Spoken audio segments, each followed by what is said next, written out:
जय श्री सीताराम, जय श्री राधे श्याम। कल हमने पढ़ा था विषय इंद्रियां, इंद्रियों के देवता और जीवात्मा, ये सब एक की ही सहायता से चेतन होते हैं। अर्थात विषयों का प्रकाश इंद्रियों से, इंद्रियों के देवताओं से और इंद्रियों के देवताओं का चेतन जीवात्मा से प्रकाश होता है। इन सब का जो परम प्रकाशक है, अर्थात जिससे इन सब का प्रकाश होता है, वही अनादि ब्रह्मा अयोध्या नरेश श्री रामचंद्र जी हैं। अब हम आगे पढ़ेंगे। यह जगत प्रकाशमय है और श्री रामचंद्र जी इसके प्रकाशक हैं। वे माया के स्वामी और ज्ञान तथा गुणों के धाम हैं, जिनकी सत्ता से मोह की सहायता पाकर जड़ माया भी सत्य सी भाषित होती है। जैसे सीप में चांदी की और सूर्य की किरणों में पानी की बिना हुए भी प्रतीति होती है। यद्यपि यह प्रतीति तीनों कालों में झूठ है, तथापि इस भ्रम को कोई हटा नहीं सकता। इसी तरह यह संसार भगवान के आश्रित रहता है। यद्यपि यह असत्य है तो भी दुख तो देता ही है। जिस तरह स्वप्न में कोई सिर काट ले तो बिना जागे वह दुख दूर नहीं होता। हे पार्वती, जिसकी कृपा से इस प्रकार का भ्रम मिट जाता है, वही कृपालु श्री रघुनाथ जी, जिनका अनादि और अंत किसी ने नहीं जान पाया, वेदों ने अपनी बुद्धि के अनुमान करके इस प्रकार नीचे लिखे हुए अनुसार गाया है। वह ब्रह्मा बिना ही पैर के चलता है, बिना ही कानों के सुनता है, बिना ही हाथ के नाना प्रकार के काम करता है, बिना ही मुंह के मतलब जिह्वा के ही सारे छह रसों का आनंद लेता है, और बिना ही वाणी के बहुत ही योग्य वक्ता होता है।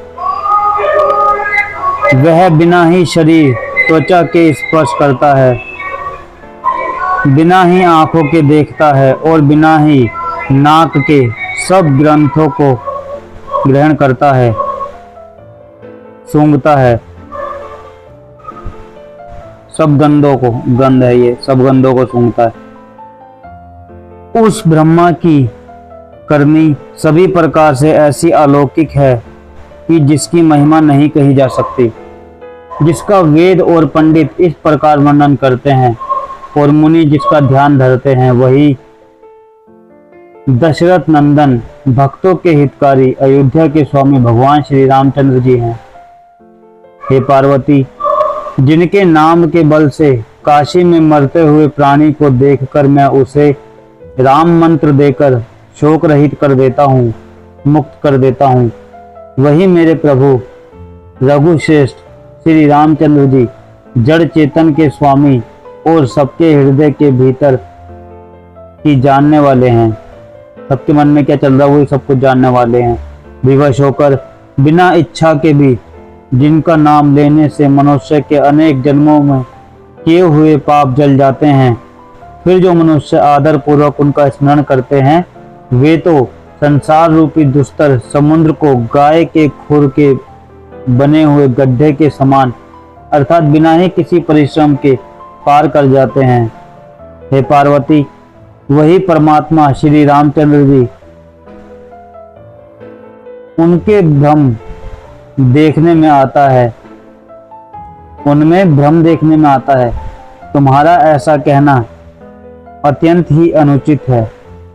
इस प्रकार का संदेह मन में लाते ही मनुष्य के ज्ञान, वैराग्य और आदि सारे सद्गुण नष्ट हो जाते हैं।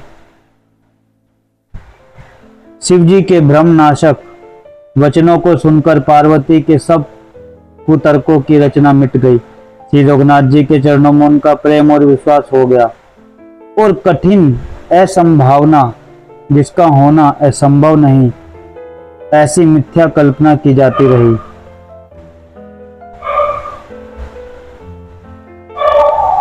और कठिन असंभावना जाती रही, मतलब पार्वती जी के मन में जो भी ऐसा भावना थी ना कि ये भगवान वो ही हैं, राम जी ही पूरी दुनिया के मालिक है, राम जी ही प्रभु जी इनका सब ध्यान रखते हैं।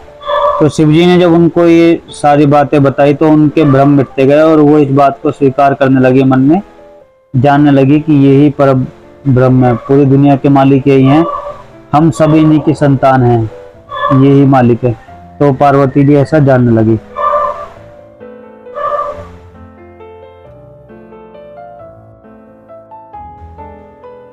बार बार स्वामी शिव जी के चरण कमलों को पकड़कर और अपने कमल के समान हाथों को जोड़कर पार्वती जी मानो प्रेम रस से सनकर सुंदर वचन बोली।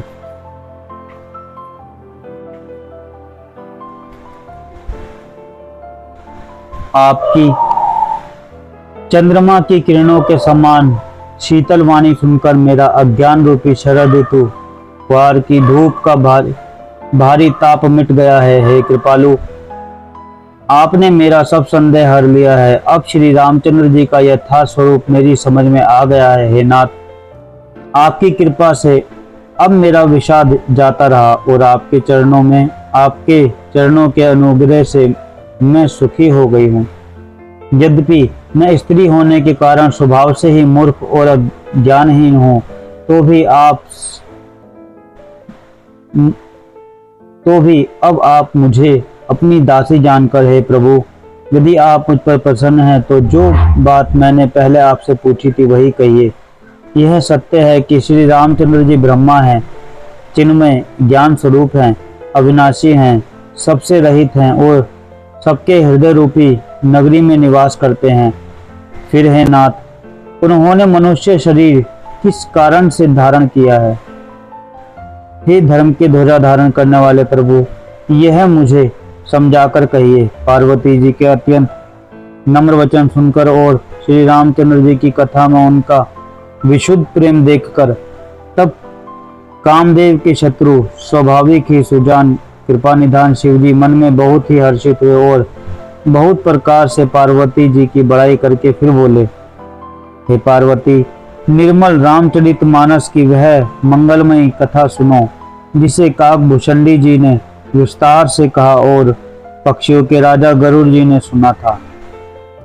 वह श्रेष्ठ संवाद जिस प्रकार हुआ वह मैं आगे कहूँगा।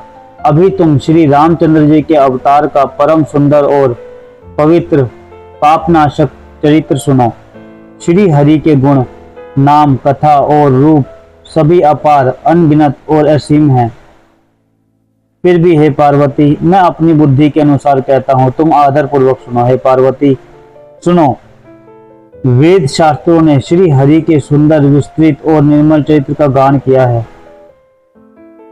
हरि का अवतार जिस कारण से होता है वह कारण बस यही है, ऐसा नहीं कहा जा सकता। अनेकों कारण हो सकते हैं और ऐसे भी हो सकते हैं जिन्हें कोई जान ही नहीं सकता।